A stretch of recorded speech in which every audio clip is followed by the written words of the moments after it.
संमेलनाच्या संदर्भामध्येच आहे.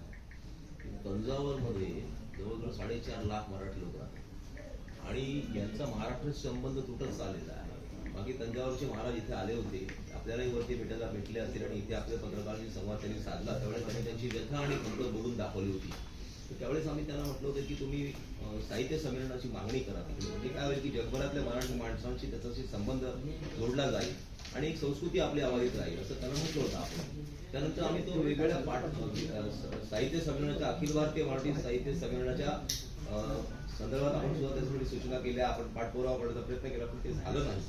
दिल्लीचं साहित्य संमेलन झालं, त्याच्यानंतर आता इथे साताराला झालं आणि त्यांनी तिकडे परस्पर पुण्याची घोषणा करून टाकली. कारण तंजावरचं साहित्य संमेलन हा आमची इच्छा होती ती झाली नाही. तर मला असं वाटतं की आपण 5वं जे विश्व मराठी संमेलन जे आहे ते तंजावरला घेऊया. ज्यावेळी राजे तुम्हाला भेटले त्याच दिवशी ते मला भेटले, त्याच्यानंतर मी स्वतः तंजावरला जाऊन आलो. तिथल्या ग्रंथालयाला देखील आम्ही मराठी भाषेच्या मार्फत मदत केलेली आहे. तिथं मराठी साहित्य संमेलन घेण्यापेक्षा जसं आपण आता मराठी विश्व संमेलन घेतो, पहिलं तिथे सुरू करणं गरजेचं आहे. मी ज्यावेळी त्यांच्याशी चर्चा केली आणि मी तिथं कार्यक्रम केला आहे, पण सांगतो तेव्हा 1000 मराठी लोक त्या ठिकाणी उपस्थित होती.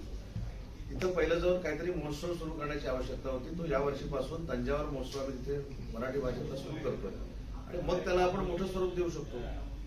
जसं आपण आता बडोद्याला सुरू करण्याचा प्रयत्न करतोय. आपण मध्ये आपला मराठी भाषेचा कार्यक्रम मध्य प्रदेशमध्ये अनेक ठिकाणी झाला. आता काही कार्यक्रम सांस्कृतिक आणि मराठीचे कार्यक्रम अमेरिकेमध्ये होणार आहेत. तशा पद्धतीनं तंजावरमध्ये मराठी साहित्य संमेलन करावं की न करावं हा त्यांच्या संस्थेचा विषय आहे.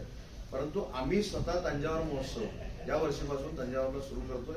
माझी त्याच्याबाबत राजेंशी स्वतः चर्चा झालेली आहे, त्यांनी त्याला मान्यता दिलेली आहे आणि पुढच्या 7 की 8 दिवसानंतर राजे स्वतः माझ्या मतदारसंघामध्ये एका कार्यक्रमाला कधी होईल तो त्यांच्याशी चर्चा करून फायनल करून जातो.